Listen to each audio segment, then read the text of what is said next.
বিশ্বের রাজনীতির সবচেয়ে আলোচিত এক সম্ভাব্য সংঘাত ইরান ও ইসরায়েল ও যুক্তরাষ্ট্র।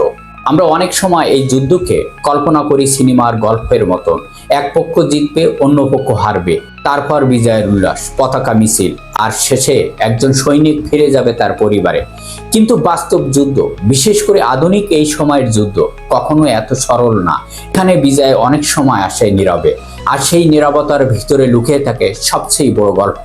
আজ আমরা সেই অদৃশ্য গল্পের ভিতরে ঢুকব।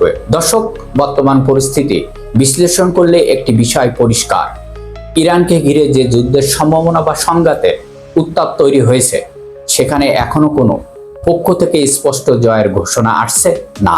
বাংলাদেশের কিছু মিডিয়া হয়তো ভিউ বাড়ানোর জন্য রঙিন শিরোনাম দিচ্ছে, কিন্তু আন্তর্জাতিক বিশ্লেষক, পশ্চিমা রিপোর্ট, সব জায়গাটাই এক ধরনের সতর্কবার্তা।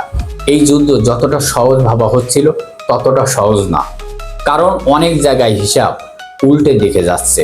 এখানেই বড় প্রশ্ন উঠে আসে, যদি সত্যিই ইরান কিছু ক্ষেত্রে এগিয়ে থাকে, তাহলে তাদের ক্ষেত্রে নেতাদের কণ্ঠে নেই আত্মবিশ্বাসের ঘোষণা?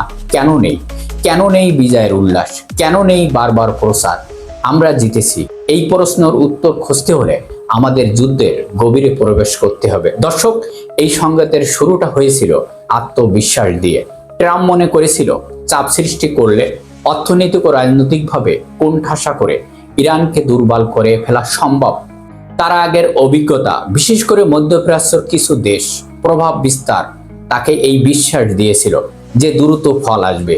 আর তার সঙ্গেই ছিল ইসরায়েলের শক্তিশালী গোয়েন্দা সংস্থা মোসাদ, যাদের অপারেশন নিয়ে বিশ্বজুড়ে ভয় এবং রহস্যটাই দুটাই আছে। সব মিলে একটি ধারণা তৈরি হয়েছিল, এটি হবে দ্রুত ও নিয়ন্ত্রণের সংঘাত। কিন্তু বাস্তবতা ছিল ভিন্ন। যুদ্ধ কোনো দাবার খেলা না, যেখানে সব গুটি নিজেদের ইশারায় চলে। ইরানের ভিতরে অস্থিরতা ছিল, বিভাজন ছিল, এমনকি গৃহযুদ্ধের সম্ভাবনা নিয়েও আলোচনা হচ্ছিল। এই পরিস্থিতিকে সুযোগ হিসাবে দেখা হচ্ছিল।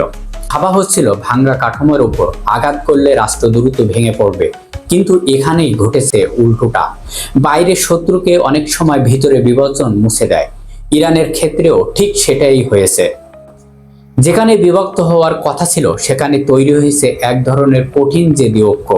এটাই হচ্ছে যুদ্ধের প্রথম বড় শিক্ষা। কোনো প্রতিপক্ষকে ছোট করে দেখা সবচেয়ে বড় ভুল। এদিকে আরেকটি গুরুত্বপূর্ণ ঘটনা পুরো চিত্রকে আরো জটিল করে তোলে। ইরানের আকাশে একটি মার্কিন যুদ্ধ বিমান ভূষিত হওয়ার খবর। এটি শুধু একটি সামরিক ঘটনা নয়, বরং এটি একটি প্রতীকের বার্তা। প্রযুক্তি, শক্তি, আধুনিক অস্ত্র, সবকিছুর পরেও পূর্ণ নিরাপত্তা বলে কিছু নেই। আরো ভয়াবহ দিক হচ্ছে, যদি সেই বিমানের ক্রুরা বেঁচে থাকে, তাদের জন্য অপেক্ষা করছে এক ভয়াবহ বাস্তবতা।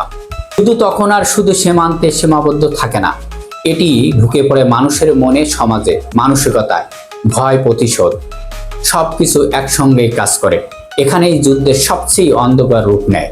বর্তমান অবস্থায় একটি বিষয় পরিষ্কার না, কেউ পুরোপুরি জিতছে না, কেউ পুরোপুরি হারছে না, বরং যুদ্ধ এখন দাঁড়িয়ে আছে মাঝপথে। কিন্তু সবচেয়ে বড় ঝুঁকি সামনে। যদি এই সংঘাত দীর্ঘস্থায়ী হয়, অথবা এটি সরাসরি স্থল যুদ্ধে রূপ নেয়, তাহলে এই প্রভাব শুধু ইরান ও ইসরায়েল যুক্তরাষ্ট্রে সীমাবদ্ধ থাকবে না, বরং এটি পুরো মধ্যপ্রাচ্যে ছড়িয়ে পড়বে ভয়াবহ অস্থিরতা। সর্বশেষে আসি সবচেয়ে গুরুত্বপূর্ণ পয়েন্টে, ইরানের এই নীরবতা এটি দুর্বলতার লক্ষণ না, এটি একটি কৌশল। কারণ তারা জানে এখনো বিজয়ের ঘোষণা দেওয়ার সময় আসেনি। যুদ্ধের সময় কঠিন অধ্যায় অনেক সময় শুরুতে না, বরং শেষের দিকেই আসে।